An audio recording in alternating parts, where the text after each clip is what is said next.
Echoes call from hollow halls, a voice that creeps and softly crawls. Time stands still, the air is... It was a quiet night on September 12, 2021, when 38-year-old Antoine Suggs revealed the darkest side of his nature. In the early hours, he took the lives of 4 innocent people, leaving investigators and an entire community shaken to its core. But the chilling truth behind that night wasn't born in chaos. It had been quietly building for days. What began as a simple trip from Arizona to Minnesota would unravel into one of the most disturbing murder cases ever solved by CCTV, where every camera captured another piece of a man descending into madness. These are the 6 most disturbing cases solved by CCTV. In the peaceful heart of Iceland, where crime is nearly unheard of, and people still leave their doors unlocked, a tragedy once unfolded that would change the country forever. In January 2017, the safety Icelanders took pride in was shattered when 20-year-old Birna disappeared after a night out with friends in Reykjavik. Birna was loved by everyone who knew her. Bright, funny, and free-spirited, she was the type of person who could light up a room. She worked in a department store by day and loved music, laughter, and spending time with her close circle of friends. On the 13th of January, after closing up at work, she went out with friends to enjoy the weekend. They played cards, shared drinks, and ended the night dancing at a local bar known for its live music. Around 5 in the morning, she decided to stay out a little longer while her friends went home. Birna stepped out into the freezing, -9-degree night, grabbing a falafel and starting her walk home. Reykjavik was known for its safety. Women walked alone at night, all the time without fear. But as Birna walked down a quiet lane toward the sea, she vanished. When she didn't show up for work the next day, her coworkers and friends immediately knew something was wrong. Birna was responsible and always on time. Her phone was off, which was completely out of character. Her mother, Silla, quickly posted a message on Facebook pleading for help. And within hours, all of Iceland knew Birna was missing. In such a close-knit community, word spread fast. Volunteers and police began searching, and people shared her photo everywhere online. Detective Grimson, one of Iceland's most respected investigators, took on the case. With 3 decades of experience, he had solved financial crimes and corruption cases, but nothing could prepare him for what was coming. Reykjavik didn't have much CCTV coverage. People valued privacy and saw little need for surveillance. Still, Grimmer began combing through every available camera in the area. Birna was last seen. Then came the first breakthrough. CCTV captured Birna leaving the bar, stumbling slightly, and bumping into a stranger. Seconds later, a red Kia Rio passed by. When Grimmer checked the next camera less than a block away, Birna was gone. He suspected she either turned down a side street or got into that car. Unfortunately, the footage was grainy, the license plate couldn't be seen clearly, and there were over 100 red Kia Rios registered in Iceland. Still, Grimmer followed his gut. He and his team began asking around, searching every rental company for a matching vehicle. Then, a new lead surfaced. 2 brothers, who had joined the volunteer search, decided to check the harbor area where Birna's phone last sent a signal. Near a fenced-off section by the water, they found a pair of black Doc Martens boots, just like the ones Birna had been wearing. They immediately took a picture and posted it online. Police rushed to the scene and confirmed the boots were hers. Shortly after, another CCTV camera near the harbor captured the same red Kia Rio pulling into the area just before sunrise. A man was seen stumbling out of the driver's side and walking toward a docked fishing trawler before the car drove off again. Finally, the license plate was visible. The car had been rented by a 25-year-old fisherman from Greenland named Thomas Muller Olsen. When the rental car was later returned by a new customer, they complained about a strong chemical smell. Police seized it immediately, and forensic tests revealed traces of blood in the back seat. DNA analysis confirmed it belonged to Birna. The search for Thomas began. Thomas was part of the crew on the trawler that had already set sail. His captain soon learned from the news that their ship was connected to Birna's disappearance. Without hesitation, he turned the vessel around, pretending there were engine problems, and cut off the ship's Wi-Fi so the crew couldn't communicate with anyone. As the ship re-entered Icelandic waters, an elite counter-terrorism team known as the Viking Squad descended from helicopters to arrest Thomas and another crew member, Nikolai. Both men were taken into custody as the entire nation watched in suspense. For days, the police interrogated the two men. Thomas insisted he was innocent. He claimed he and Nikolai had picked up two women that night, one of them being Birna, but said nothing bad had happened. However, his story kept changing. Evidence from forensic analysis told a different tale. Inside the trawler, investigators found Birna's driver's license in a trash bin and large amounts of illegal substances hidden on board. Thomas had wounds on his chest that doctors said looked like defensive scratches. He was seen buying cleaning supplies before scrubbing the rental car. When luminol testing was used, the back seat lit up with traces of blood invisible to the naked eye. 4 days after she vanished, a Coast Guard helicopter spotted something in the water near a lighthouse. It was Birna. She had suffered head injuries and strangulation, but was still alive when she entered the water. The cause of death was ruled as drowning. The discovery sent shockwaves across Iceland. The entire nation mourned together. Thousands attended her funeral, including the president and prime minister. Reykjavik's Main Street became a sea of candles, flowers, and handwritten messages. Thomas Muller Olsen was charged with murder and drug possession. During his trial, he tried to blame his crewmate, saying that Nikolai had driven off with Birna, but the court didn't believe him. His DNA was found on her shoelace, and his fingerprints were on her license. In September 2017, he was found guilty and sentenced to 19 years in prison. The tragedy changed Iceland forever. CCTV systems were expanded throughout the capital, and people became more cautious at night. Detective Grimson, who led the investigation with calm precision, became a national hero and later represented Iceland in the European Union's law enforcement agency. Birna's death was a painful reminder that even in the safest places, darkness can strike without warning. But her memory continues to live on, carried by a nation that refuses to forget her. Before we go any further, I just want to ask you for a small favor. If you're enjoying the video so far, please give it a like. And if you haven't subscribed yet, now's the perfect time. We are pushing to hit 200,000 subscribers before the year ends. It feels impossible, but I know we can achieve it together because your support has been unreal. I know you'll subscribe, so without wasting more time, let's get back to the video. On the evening of Monday, July 28th, 2008, the bustle around Century City felt routine. By about 6:30 p.m., office workers were filing out, heading for elevators, sidewalks, and the parking structures that laced the complex. Then a sharp scream cut through the hum near the Watt Tower garage. People turned and hurried toward the sound. In the middle of that rush, one person stood out on camera. A tall man in a white shirt lingered by the curb, eyes on his phone, seemingly detached from the growing alarm. Detectives would later rewind that clip again and again. While most people moved toward trouble, he did not. That detail would become one thread in a much larger story. Responding officers from the Los Angeles Police Department arrived quickly, along with paramedics.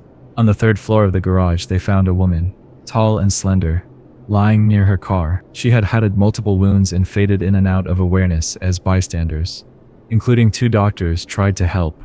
Though she was rushed for treatment, she did not survive. She was soon identified as 44-year-old Pamela Fayed. Her wallet and jewelry were still with her. There were no signs of a different kind of assault. From the first moments, it appeared that the sole purpose of the attack was to take her life.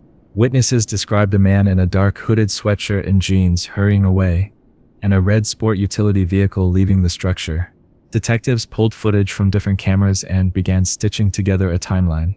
One camera angle captured the plate of the red vehicle. Records showed it had been rented from a national agency on behalf of Goldfinger Coin and Bullion, the company co-founded by Pamela and her husband James Fayed. Even after the vehicle had been thoroughly cleaned, forensic specialists still located tiny traces of Pamela's blood inside.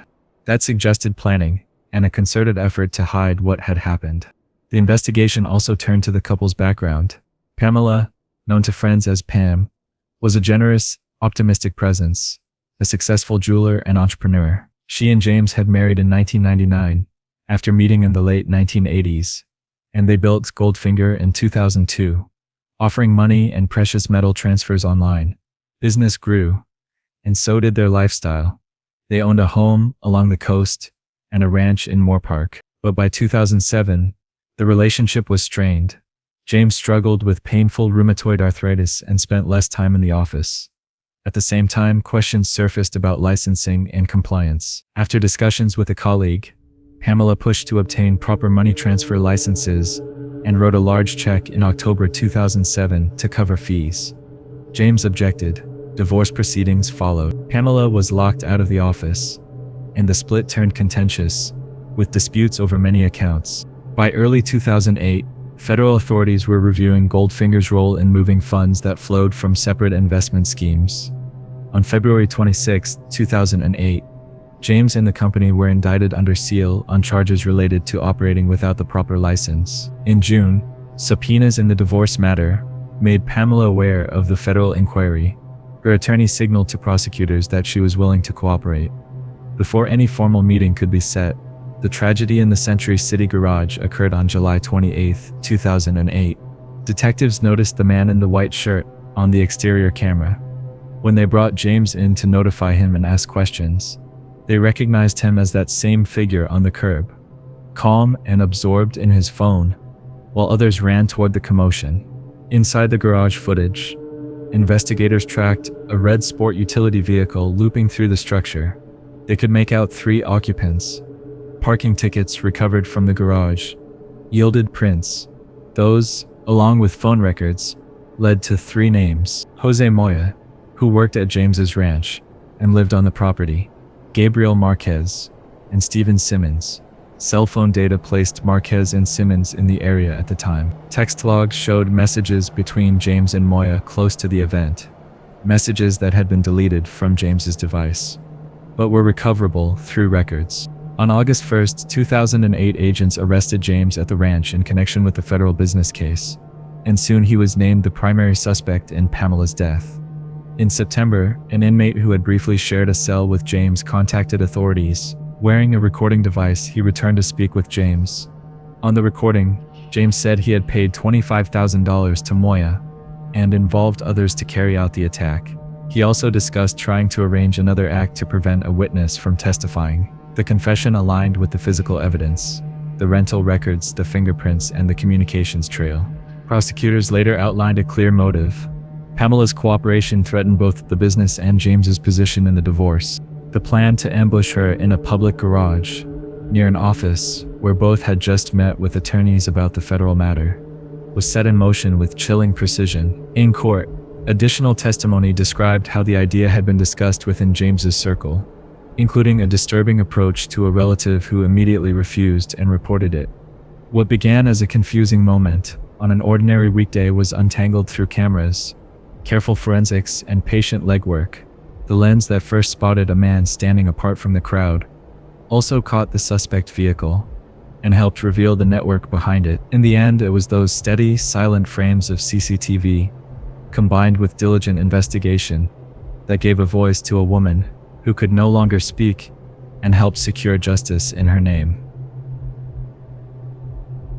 On a warm Friday night, the 28th of August, 2020, 22-year-old Leslie Palacio and 25-year-old Eric Rangel arrived at the Longhorn Casino in Las Vegas just before midnight. It was supposed to be a fun evening, a simple dinner between friends at the Chuck Wagon restaurant inside the casino. Leslie, a nursing student, only months from graduation, looked excited. Eric seemed eager too, hoping the night would go well. The pair shared dinner, enjoyed a few drinks, and by all appearances, everything seemed perfectly ordinary. They laughed, ate, and eventually headed out. After about an hour and a half, they were seen walking back to Eric's truck, chatting casually. Leslie carried leftovers in a small bag, and because of the pandemic, she wore a mask, while Eric did not, making him easily recognizable. After leaving the casino, the night continued. They drove to Putter's Bar and Grill on East Charleston Boulevard, arriving around 2:15 in the morning. There, they had more drinks and stayed for a while before leaving for another stop, a place called Bourbon Street Sports Bar. Their presence was later confirmed, showing them drinking beers and taking shots together. Sometime after, the two finally decided to end their night and drive back to Eric's home. By 5:30 that morning, as the sun began to rise, Eric's truck was seen pulling into his quiet neighborhood. The footage showed Leslie struggling to walk, heavily under the influence, while Eric helped her from the vehicle and into the house. His family lived there too. His father, Jose, his mother, and his younger sister. Jose had plans that morning to attend a church event, but was not up yet when the two came in. No one else saw them enter the house. Sometime after they went upstairs, something went terribly wrong. Hours later, Leslie's phone stopped responding to calls and texts. Her mother and sister grew worried when she did not return home that morning. By the afternoon of Saturday, they contacted the Las Vegas Metropolitan Police to report her missing. Sadly, officers told them to wait 24 hours before filing a missing person report, an outdated rule that cost them valuable time. The family waited anxiously, repeatedly calling Eric and even visiting his home, but no one answered. When they returned later, they saw Eric's mother and sister loading furniture into a truck, but still no one spoke to them. The next day, Leslie was still missing. Finally, the police opened a missing person case and began connecting dots between Leslie's disappearance and Eric's involvement. Strangely, around the same time, another report was filed, this time for two missing men, Eric and his father Jose. Officers soon realized these cases were connected. Both families lived just a few blocks apart and had known each other for years. Investigators canvassed the neighborhood and located a nearby security camera that pointed toward the Rangel home. When detectives reviewed the footage, what they found was horrifying. The video from the morning of August 29th showed Eric helping a visibly intoxicated Leslie into his house, alive. About an hour later, the same camera captured Eric and his father dragging what appeared to be a lifeless body, wrapped in a sheet from the home to Eric's truck. Then, Eric could be seen hosing down the walkway outside before driving away. That single clip transformed two missing person cases into a homicide investigation. Detectives obtained a search warrant and combed through the Rangel home. Inside, they found cleaning supplies, gloves, and a stained mop bucket. Upstairs, Eric's room appeared disturbed. Sheets were missing, bloodstains dotted the mattress, and a shirt with drops of blood hung in his closet. Evidence suggested a hurried cleanup. The case became clear. Whatever happened inside that home was not an accident. Meanwhile, Eric and his father had vanished. Police issued a nationwide alert and shared their photos with the media. Days later, a friend of Eric's came forward with chilling information. He said that a few weeks earlier, Eric had drunkenly asked him for a favor if something ever happened. Then, early that Saturday morning, Eric called from an unknown number, asking the friend to bring him gasoline because he could not be seen on camera. When asked why, Eric confessed. He said he had done something terrible, and that she was in the back of his truck. The friend, terrified, hung up and later reported the call to police after seeing news reports about Leslie. 10 days after Leslie disappeared, her remains were discovered by search teams in the desert near Valley of Fire State Park, about 60 miles from Las Vegas. The body was partially hidden behind a bush along a dirt road. The desert heat and insects had caused severe decomposition, but investigators identified her through her clothing, blue jeans and a striped top matching what she had worn that night. Her pants were found nearby, and her underwear appeared to have been put back on incorrectly, suggesting someone had tried to redress her after death. Because of the damage caused by the desert, medical examiners could not determine an exact cause of death. Her family held a memorial service soon after, devastated that their hopes of finding her alive were gone. Eric and Jose remained missing for months, until January 19, 2021, when Jose unexpectedly turned himself in at the United States-Mexico border near San Diego. He told authorities he had not seen Eric in months, claiming his son had panicked after Leslie overdosed. Investigators did not believe him. Once confronted with the CCTV footage, Jose admitted that Eric had come downstairs dragging Leslie's body, claiming she was unresponsive. Panicked, Jose said he helped move her body so that his wife and daughter would not see. He insisted he thought Eric would take her to Utah to handle it, though what that meant was unclear. Jose pleaded guilty to helping cover up the crime and to destroying evidence. He served only about 8 months in jail, after receiving credit for time served, a sentence that outraged both the community and Leslie's family. Prosecutors called for harsher penalties for those who aid in concealing serious crimes.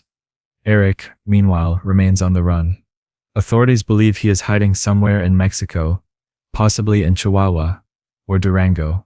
He has been featured on national crime shows, but no solid leads have surfaced. Leslie's mother and sister continue to seek justice. Every interview, every vigil, every memory of her reminds them of what was stolen that night. They still plead with Eric to turn himself in, to stop running and face the truth. You can't hide forever and just, pay for what you did, because we're not gonna stop until we get justice. Though the CCTV footage brought critical answers, the case remains incomplete. The man at the center of it, the one seen on camera helping her into that house, is still out there, and until the day he is found, Leslie Palacios' story remains one of the most haunting cases ever solved by surveillance footage. It was a quiet night on September 12, 2021, when 38-year-old Antoine Suggs revealed the dark side of his nature. In the early hours, he took the lives of 4 innocent people, leaving investigators and an entire community shaken. But to understand what led to this horrific night, we need to go back just a few days earlier. On September 8th, Antoine had flown from his home in Arizona to Minnesota. Surveillance footage from the airport showed him arriving without any issues, calm and collected. Nothing about his demeanor suggested that anything was wrong. He was soon picked up by an unidentified driver and left the airport. For a while, everything seemed ordinary, but within days, his life and the lives of several others would spiral into tragedy. By September 11th, Antoine was seen returning to the airport, this time driving a luxurious Mercedes SUV that, according to records, had recently been loaned to him. Whether this was part of a larger organized operation or just a personal arrangement remains unclear, but investigators found the timing strange. Footage from that night revealed he wasn't alone. Sitting in the passenger seat was a woman who bore a striking resemblance to 33-year-old Nitosha Ann Lee Flug Presley, who would soon become one of his victims. Later that evening, witnesses reported seeing Antoine and Nitosha drinking together at a bar. Those close to her confirmed the two had been romantically involved for some time. This connection, along with the airport footage, painted a grim picture, showing what may have been the final hours of Nitosha's life. After leaving the bar, Antoine and Nitosha joined friends at a residence in St. Paul, Minnesota. Among those there were 3 others who would later lose their lives: Lois Foreman III, Matthew Pettis, and Jasmine Storm. It's unclear what happened inside that house, but by the early morning hours of September 12th, the situation had turned deadly. Around 3:30 a.m., nearby CCTV cameras captured the sound of gunfire echoing through the streets. Moments later, the same Mercedes was seen speeding away into the darkness.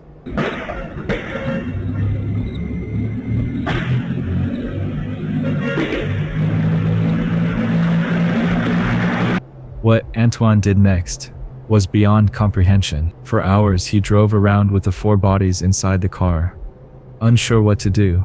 By 10 that morning, he decided he needed help and called the one person who would least suspect what he'd done: his father, 56-year-old Darren Osborne. The two agreed to meet at a gas station. Antoine's plan was to have his father follow him to a remote area in western Wisconsin, where they could hide the vehicle and the victim's remains. But before that meeting, Antoine stopped at a different gas station, one equipped with security cameras. The footage was chilling.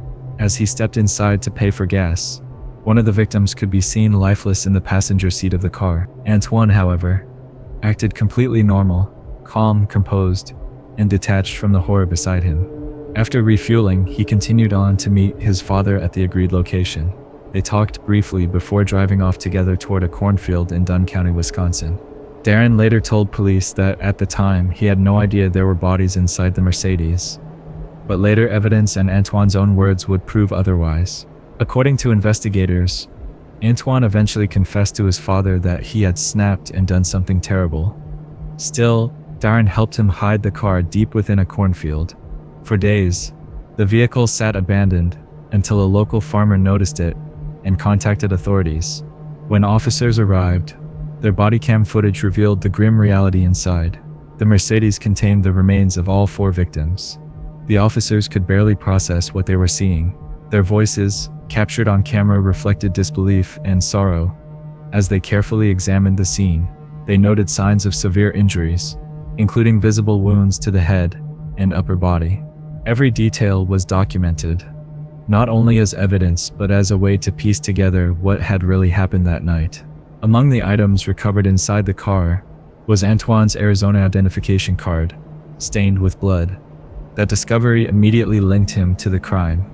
After analyzing the footage and tracing his movements, investigators moved quickly to arrest both Antoine and his father. Darren Osborne was taken into custody first and charged with aiding an offender, while a nationwide alert went out for Antoine. Antoine later turned himself in to Arizona authorities and was extradited back to Minnesota to face charges. During his trial, he claimed he had acted in self-defense, insisting that the 4 victims had tried to rob him. But prosecutors argued that the evidence told a different story, one of deliberate, cold-blooded murder. The autopsy reports and forensic analysis of the bullet wounds showed clear signs of execution-style shootings. There were no signs of struggle or any indication that Antoine had been attacked first. Investigators also noted his lengthy criminal history, including prior arrests for possession of illegal substances, driving on a suspended license, and unlawful possession of a firearm. While none of his previous offenses were as serious as murder, they revealed a pattern of recklessness and disregard for the law. Despite his attempt to portray himself as a victim, the jury wasn't convinced. After 6 hours of deliberation, Antoine Suggs was found guilty on all 4 counts of second-degree intentional murder. The judge sentenced him to 103 years in prison, emphasizing that each life taken deserved its own measure of justice. His father, Darren Osborne, received a 5-year sentence for his role in helping conceal the crime. In the end, the CCTV footage that had tracked Antoine's movements from the airport to the gas stations, and ultimately to the cornfield, became the silent witness that spoke louder than his words. It exposed the sequence of events that might otherwise have remained a mystery. The cameras captured not just his actions, but his chilling calmness, the kind that reveals a man who had already crossed the line from ordinary to monstrous. To this day, no one fully understands what pushed Antoine to commit such an unthinkable act. His motive remains uncertain, but what's undeniable is that without the power of surveillance footage, this case might never have been solved, and the truth about what happened on that September night might have been buried forever. In September 2025, the city of Dallas, Texas, woke up to one of its most horrifying and heart-wrenching crimes, captured entirely on CCTV. It all began inside a modest roadside motel, where 48-year-old Shandra Nagamalaya worked as a manager. Known affectionately as Bob by his friends and coworkers, Shandra had come a long way from his early beginnings in Bangalore, India, where he once ran a small hotel business. In 2018, he moved to the United States with dreams of expanding his opportunities and creating a better life for his wife and son. By the time of the incident, Dallas had become their home, and he was known as a hard-working, cheerful man, a husband and father who never raised his voice and always treated others with kindness. That Wednesday morning, on the 10th of September, Shandra began his day like any other, managing the Downtown Suites Motel in Old East Dallas. Around 8 in the morning, he was in one of the ground floor rooms, room 108, with 2 employees, a female housekeeper and a maintenance worker named Jodanans Cobos Martinez. There had been an issue with a broken washing machine, and Shandra had instructed that it not be used. But because Shandra spoke English, and Jodanes only spoke Spanish, he asked the housekeeper to translate.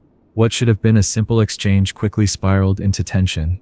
Jodanes felt insulted that Shandra had spoken through another employee instead of addressing him directly. He saw it as disrespectful, a slight against his dignity. Witnesses later said that this misunderstanding was what triggered everything that followed. Tempers flared, and Jodanes stormed out of the room. Everyone thought the situation was over, But moments later, he returned holding a machete. What happened next was pure chaos. Without warning, Jordanis attacked Shandra with the blade. Shandra was struck several times but somehow managed to escape, running across the parking lot and screaming for help.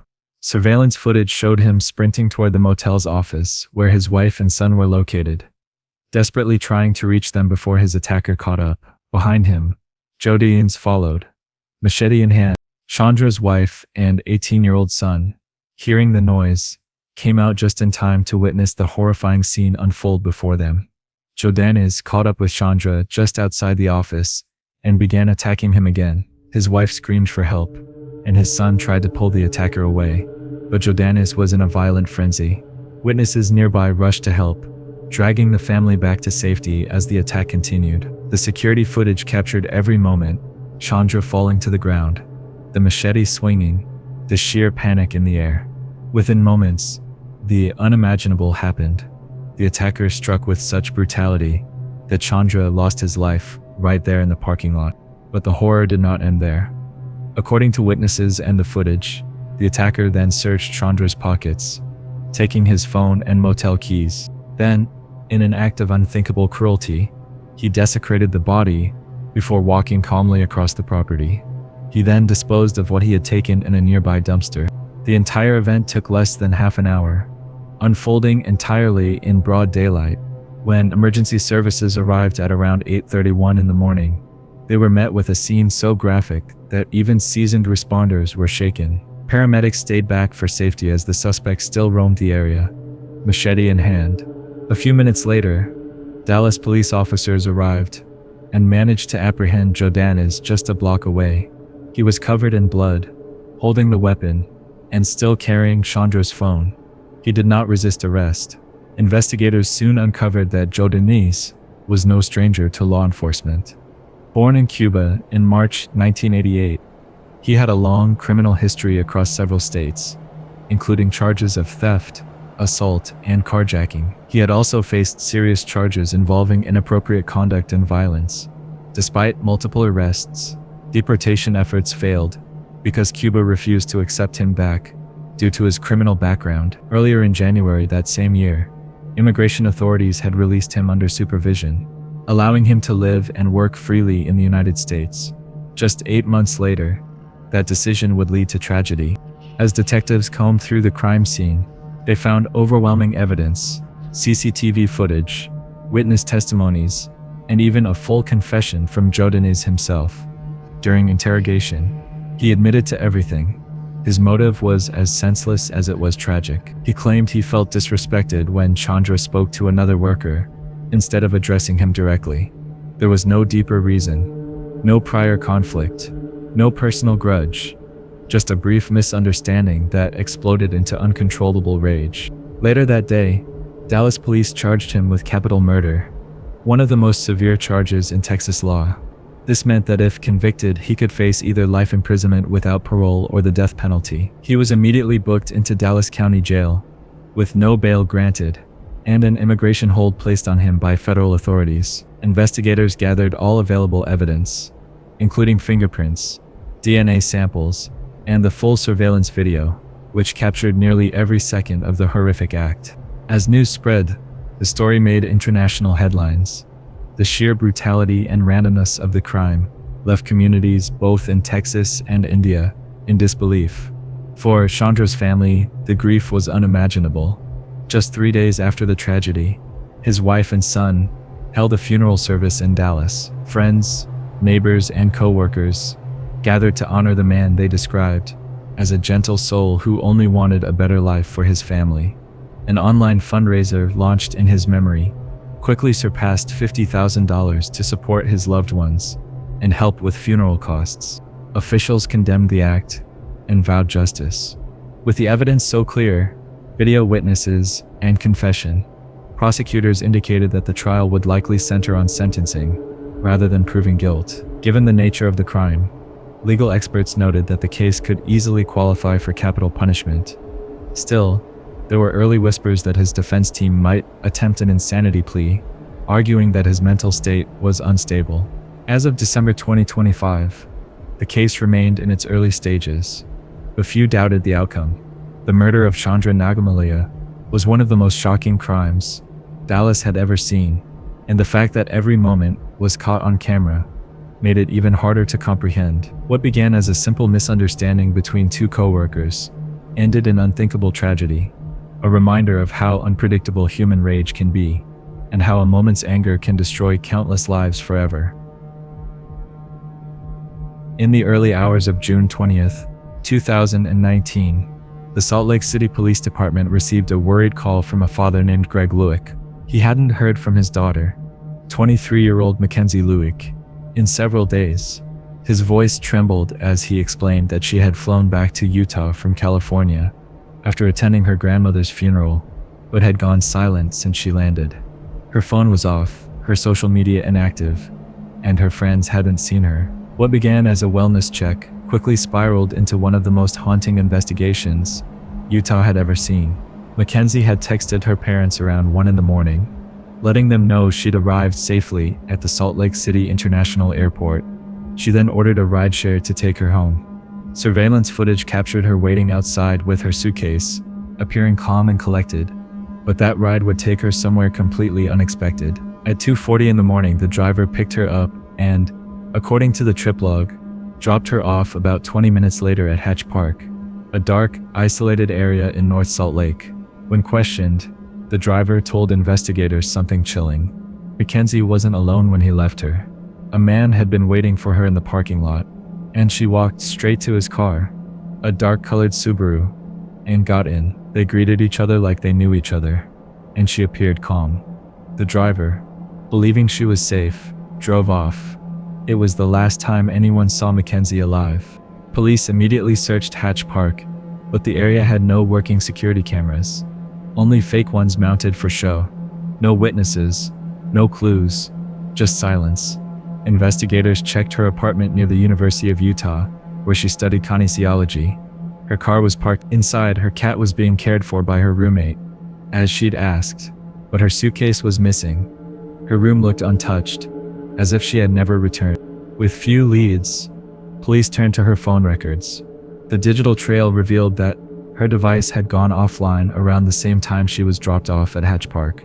Then detectives found something unusual, a series of online messages linking McKenzie to a man named Ayula Ajayi, known as AJ, a 31-year-old living in Salt Lake City. They had been communicating through a dating website known as Seeking Arrangement, a platform often used to connect older men with younger women seeking financial support. AJ's phone data placed him in Hatch Park at the exact same time. McKenzie's phone stopped transmitting. It was a breakthrough. Detectives paid him a visit at his quiet suburban home near Fair Park. He appeared calm, polite, even cooperative. He agreed to an interview, claiming he had never met McKenzie in person. "I just talked to people online," he said, explaining that he suffered from anxiety. But when asked for his home security footage, his tone changed. He refused, insisting the recording showed he was home all night. Investigators weren't convinced. The next day, they obtained a search warrant.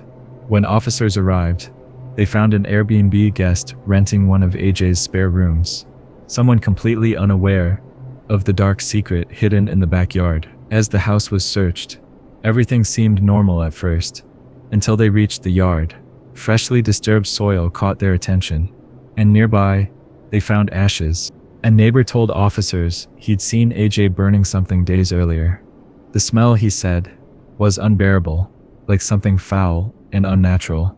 Forensic specialists brought in a trained dog, which quickly alerted near the burned area. When investigators dug into the soil, they made a horrifying discovery: charred fragments of bone, tissue, and a portion of scalp with hair still attached. Nearby lay a partially melted cell phone. It confirmed their worst fears. Someone had been burned there. Police arrested AJ that same day. When confronted with the evidence, he remained composed, insisting he had only been burning trash and that he sometimes disposed of animal remains that way. But the DNA results told a different story. The remains belonged to McKenzie. Digging deeper, detectives uncovered AJ's disturbing past. Before moving to Utah, he had been married to a woman named Tanisha in Dallas, Texas. She described a nightmare marriage filled with threats and violence. He had once chased her with a knife, and she jumped out of a window to escape. Another woman, a local model named Evie, recalled meeting him at a networking event and immediately feeling uneasy. He was charming, but something about him felt wrong. She said, "I trusted my gut and kept him away from my team." A local contractor also came forward, saying AJ had recently asked him to build a soundproof room with concrete walls, hooks, and a fingerprint lock. When asked why, AJ said it was to hide alcohol from his girlfriend, but his urgency and lack of concern for cost made the contractor walk away. After the discovery of the remains, investigators examined AJ's phone again. They found that on June 25th, just days after he was questioned by detectives, he had traveled to Logan Canyon, over an hour away from the city. Police believed he had returned to his home, dug up McKenzie's body, and moved it to the remote canyon to hide the evidence. On July 3rd, after an exhaustive search, officers found her remains buried in a shallow grave. Her hands were bound with zip ties. Her body was partially burned. An autopsy revealed blunt force trauma and signs of strangulation. The brutality left even seasoned detectives shaken. Through digital records and evidence, investigators reconstructed that AJ had picked McKenzie up from Hatch Park in the early hours of June 17th. He drove her to his house, restrained her, and ended her life before attempting to destroy the evidence by burning her body. When the smoke drew attention, he buried her remains in his yard, later relocating them to the canyon. To create confusion, he even texted from her phone to make it seem like she was still alive. On July 10th, 2019, AJ was charged with aggravated murder, kidnapping, obstruction of justice, and desecration of a body. Initially, he faced the death penalty, but in October of 2020, he pleaded guilty in exchange for life in prison without parole. During sentencing, McKenzie's father stood before the court, his voice breaking. "You took away the light of our lives," he said. "For what? A moment of evil. You'll never hurt anyone again." The courtroom was silent, many unable to hold back tears. McKenzie had been a bright, compassionate young woman who loved animals and dreamed of working in medical science to help others. Her story is one of trust misplaced and the silent dangers of meeting people online. But it's also one of strength, of a community that came together, of justice served, and of a family's love that refused to fade. Her tragedy reminds us that behind every smiling profile picture could lie a stranger's darkness. Her story lives on, as both a warning and a testament to the resilience of those who loved her most. And that brings us to the end of this episode. If you found this video informative, make sure you hit that subscribe button and turn on notifications so you never miss what we drop next. We cover stories like this almost every day, and trust me, you don't want to be left behind. If you can't wait until the next upload, there are more videos popping up on your screen in just a few seconds. Click one and keep watching. Until then, take care.